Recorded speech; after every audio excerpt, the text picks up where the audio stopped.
ज्या विद्यार्थ्यांना direct second year डिप्लोमासाठी admission घ्यायची असेल पॉलिटेक्निकमध्ये, तर त्यांचे कॅप राऊंडचे फॉर्म सुरू झालेले आहे।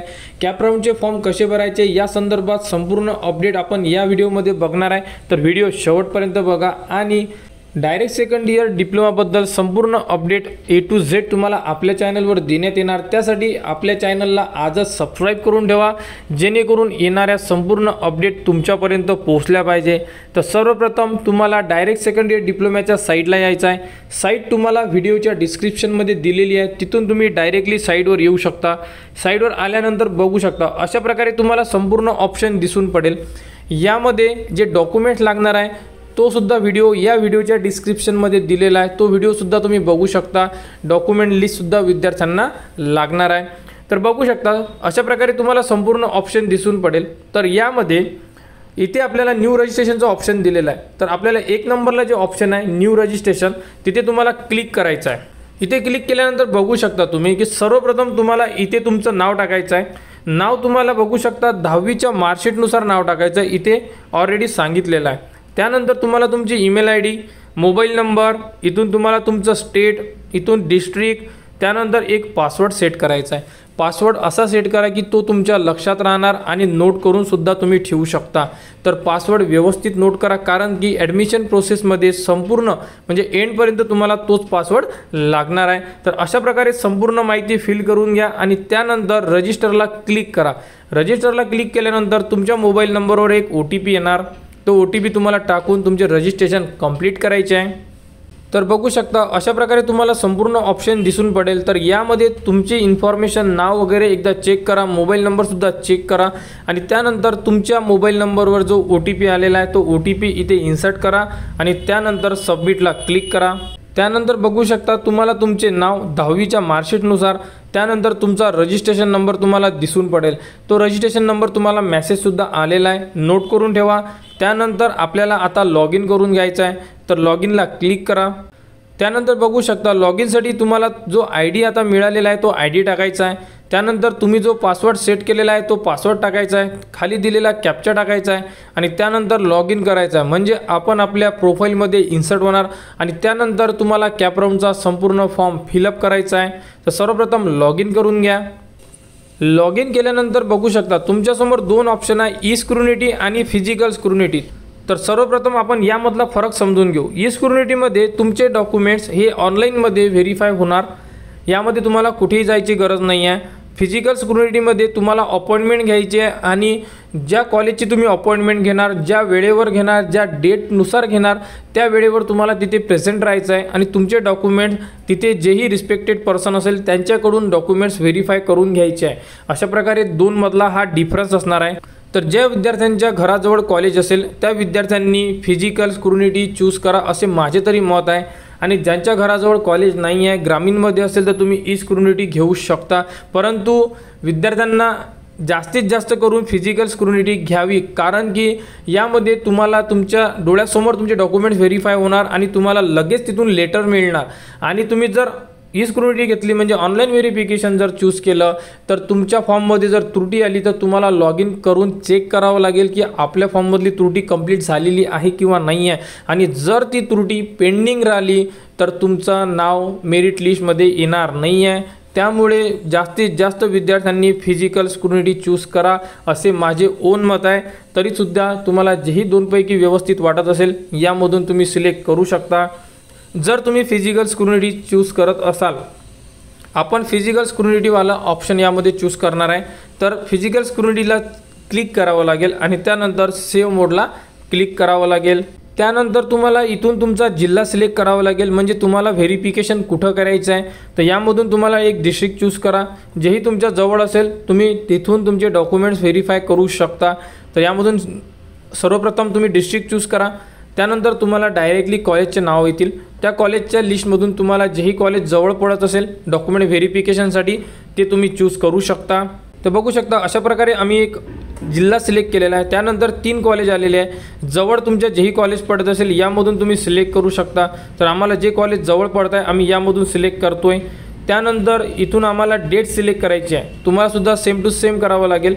डेट सिलेक्ट केल्यानंतर इथून तुम्हाला टाईमसुद्धा सिलेक्ट करावा लागते, ज्या टाईमला तुम्हाला तिथे डॉक्युमेंट व्हेरिफिकेशनला जायचं आहे, तर यामधून टाईमसुद्धा सिलेक्ट करा।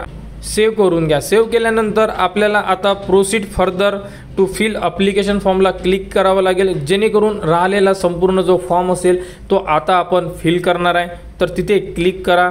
त्यानंतर बघू शकता 2 ऑप्शन आहे, ज्या विद्यार्थ्यांनी 12वी केली असेल त्यांना ग्रुप 1 दिलेला आहे आणि ज्यांनी ITI केलेला आहे त्यांना ग्रुप 2 दिलेला आहे। सेम टू सेम प्रोसेस असणार आहे। आपण यामध्ये 12वी नुसार फॉर्म फिलअप करणार आहे आणि सेम टू सेम तुम्ही ITI नुसार सुद्धा फॉर्म भरू शकता, कारण फक्त यामध्ये जे डिटेल्स राहणार आहे म्हणजे मार्क्स राहणार आहे त्यामध्ये चेंजेस होणार आहे। म्हणजे ITI वाले विद्यार्थी ITIचे मार्क्स टाकतील, 12वी वाले विद्यार्थी 12वीचे मार्क्स टाकतील। तर यामधून तुम्हाला जोही तुमचा ग्रुप आहे तो ग्रुप तुम्ही सिलेक्ट करू शकता। तर यामधून सध्या जर तुम्ही ITI केलेला असेल तर यामध्ये तुम्हाला अशा प्रकारे ऑप्शन येणार संपूर्ण, यामधून तुम्हाला सिलेक्ट करावं लागेल। संपूर्ण माहिती तुमच्या मार्कशीटवर दिलेली आहे, यामधलं कोणतं ऑप्शन घ्यायचं आहे ATS वगैरे दिलेला आहे। जर 12वी केली असेल तर ग्रुप 1 सिलेक्ट करा अशा प्रकारे। तर त्यानंतर बघू शकता यामधून आपल्याला एक जे टाईप सिलेक्ट करायचं आहे, तर सर्व विद्यार्थ्यांनी एकच लक्षात असू द्या, जर तुमचं संपूर्ण शिक्षण महाराष्ट्रामध्ये झालेलं असेल तर तुम्ही टाईप ए मध्ये येता, म्हणजे 1 नंबरचं ऑप्शन तुम्हाला सिलेक्ट करावं लागेल। आणि जर तुम्ही अदर स्टेटमधून जर इथे महाराष्ट्रामध्ये शिकायला आले असेल तर यामध्ये टाईप B C D यापैकी दिलेलं आहे, तुम्ही एकदा ते रीड करून घ्या आणि त्यानुसार तुम्ही सिलेक्ट करू शकता। आणि ज्यांचं संपूर्ण महाराष्ट्रात झालेलं असेल ते 1 नंबरचं ऑप्शन सिलेक्ट करतील। त्यानंतर सेव्ह अँड नेक्स्टला क्लिक करा।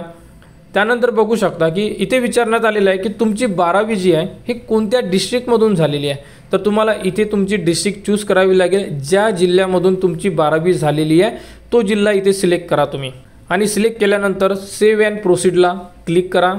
त्यानंतर तुम्हाला तुमची कास्ट सिलेक्ट करायची आहे। अशा प्रकारे तुम्हाला संपूर्ण ऑप्शन दिसून पडेल।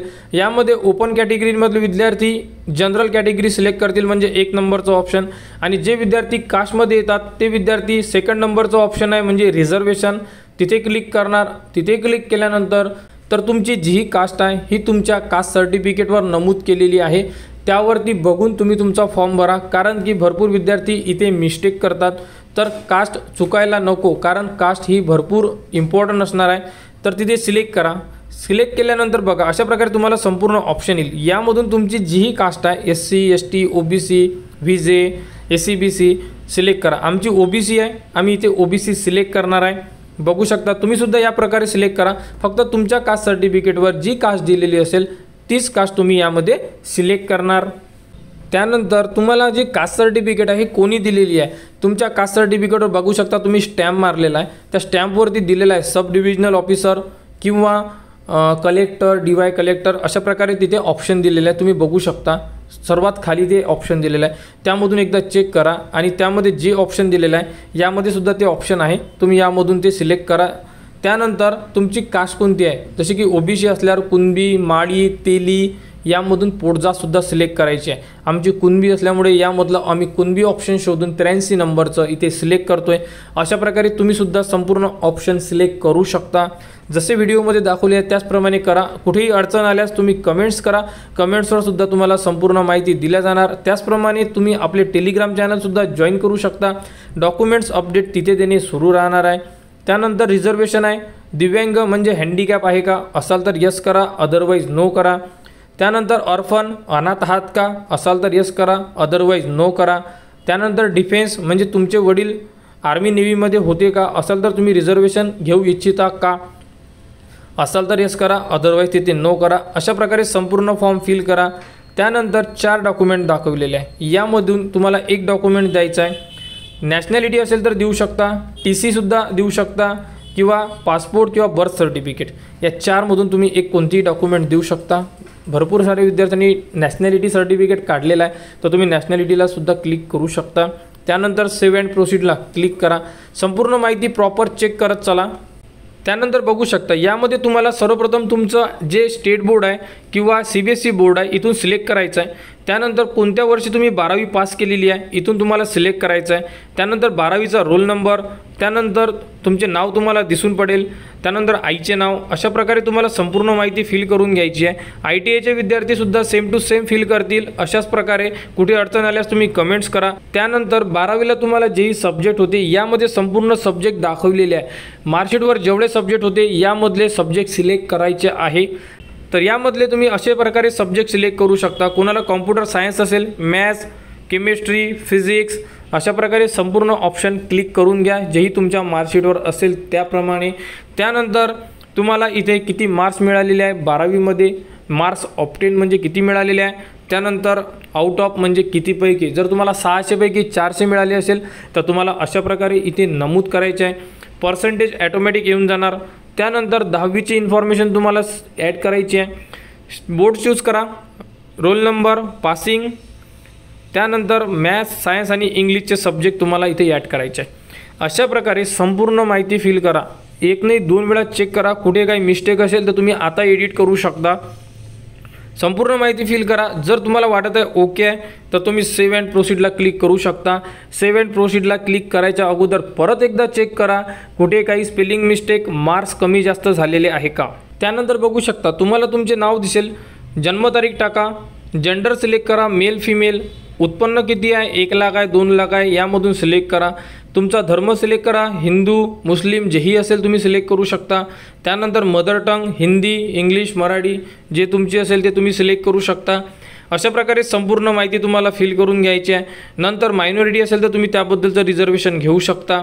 त्यानंतर तुम्हाला इथे तुमचा ॲड्रेस टाकायचा आहे. तर संपूर्ण ॲड्रेस तुम्हाला रुरलचा आहे, अर्बनचा आहे, यामधून चेक करा आणि त्याप्रकारे या बॉक्समध्ये तुमचा ॲड्रेस टाका. त्यानंतर पिनकोड टाका आणि सर्व इन्फॉर्मेशन जर बरोबर असेल तर सेव्ह अँड नेक्स्टला क्लिक करा. त्यानंतर विद्यार्थ्याला त्याचा पासपोर्ट साईज फोटो इथे इन्सर्ट करायचा आहे. तर पासपोर्ट साईज फोटो इन्सर्ट करा आणि सेव्ह अँड प्रोसीडला क्लिक करा. त्यानंतर बघू शकता की विद्यार्थ्यांना 6 डॉक्युमेंट्स अपलोड करायचे आहे. तर यामध्ये सर्वप्रथम 10वीची मार्कशीट, त्यानंतर 12वीची मार्कशीट, त्यानंतर TC, nationality certificate, caste certificate आणि नॉन क्रिमिनल. अशा प्रकारे तुम्हाला तुमची OBC कास्ट असल्यामुळे एवढे डॉक्युमेंट्स इथे तुम्हाला अपलोड करायचे आहे. डॉक्युमेंट्स तुम्ही PDF स्वरूपामध्ये अपलोड करू शकता. 1 MBच्या खाली तुमचं डॉक्युमेंट्स असणं गरजेचं आहे आणि डॉक्युमेंट्स हे स्कॅन करून अपलोड करा आणि व्यवस्थितरित्या जे तुमचे रिस्पेक्टेड पर्सन असेल, जे तुमचे डॉक्युमेंट्स व्हेरीफाय करणार, त्यांना ते डॉक्युमेंट्स क्लिअर दिसले पाहिजे. त्याप्रकारे तुम्ही तुमचे डॉक्युमेंट्स अपलोड करा. यामध्ये जे विद्यार्थी ITI करतील त्या विद्यार्थ्यांना 12वीची मार्कशीट न लागता तिथे तुम्हाला ITIची मार्कशीट अपलोड करावी लागेल. तर अशा प्रकारे संपूर्ण डॉक्युमेंट्स अपलोड करा. डॉक्युमेंट्स अपलोड केल्यानंतर तुम्ही सबमिटला क्लिक करू शकता. सबमिटला क्लिक केल्यानंतर तुम्हाला 300 रुपयाचं एक चालान पेड करावं लागेल, कारण कास्टवाल्यांना 300 रुपये चालान आहे, ओपन कॅटेगरीला 400 रुपये चालान आहे. तर हे तुम्हाला फी म्हणून पेड करायचं आहे. तर डॉक्युमेंट्स अपलोड करा आणि यानंतर तुम्ही चालान पेड केल्यानंतर तुम्हाला संपूर्ण माहिती म्हणजे तुमचा जो फॉर्म आहे हा तुम्ही चेक करू शकता एकदा. तर बघू शकता अशा प्रकारे तुम्हाला चालान पेड करायचं आहे. पे नावला क्लिक केल्यानंतर तुमच्यासमोर फोनपेचं सुद्धा ऑप्शन आहे. तर बारकोडसुद्धा येऊ शकतो. बारकोड आल्यानंतर तुम्ही तो बारकोड स्कॅन करा आणि तुमचे पेमेंट कंप्लीट करा. तर अशा प्रकारे तुम्ही डायरेक्ट सेकंड इयर डिप्लोमा इंजिनिअरिंगसाठी प्रवेशचा रजिस्ट्रेशन फॉर्म आहे हा फॉर्म फिल करू शकता. तर लवकरात लवकर आपले फॉर्म फिल करा, कारण की लास्ट डेट खूपच जवळ देण्यात आलेली आहे. आणि यानंतर जशा अपडेट येत जातील डिपार्टमेंटकडून म्हणजे डायरेक्ट सेकंड इयर डिप्लोमा यांच्याकडून, त्याचप्रमाणे तुम्हाला संपूर्ण ज्या अपडेट असेल आपल्या चॅनलवर देण्यात येणार. जसं की मेरिट लिस्ट आहे, provisional merit list, final merit list, त्यानंतर कॅपराऊंडचे फॉर्म असणार आहे. संपूर्ण जे फॉर्म असणार आहे हे तुम्हाला आपल्या चॅनलवर देण्यात येणार दरवर्षीप्रमाणे यावर्षीसुद्धा. तरी आपल्या चॅनलच्या कनेक्टमध्ये राहा, चॅनलला सबस्क्राईब करून ठेवा. संपूर्ण अपडेट तुमच्यापर्यंत पोहोचल्या पाहिजे. आणि जो टाईम टेबल आहे हा सुद्धा तुम्ही बघू शकता स्क्रीनवर. तर 20 तारखेपासून म्हणजे आजपासून रजिस्ट्रेशन सुरू झालेले आहे आणि 2/7/2025 म्हणजे इथून 12 दिवसानंतर तुमची लास्ट डेट आहे. डेट वाढली त्याबद्दलची अपडेट तुम्हाला आपल्या चॅनलवर देण्यात येणार. सेम टू सेम प्रोसेसनी तुम्ही तुमचे रजिस्ट्रेशन करू शकता. कुठेही कोणती अडचण असल्यास तुम्ही कमेंट्स करा. चॅनलच्या कनेक्टमध्ये राहा, टेलिग्राम चॅनल जॉईन करा आणि पुढील अपडेटसाठी आपल्या चॅनलला सबस्क्राईब करा.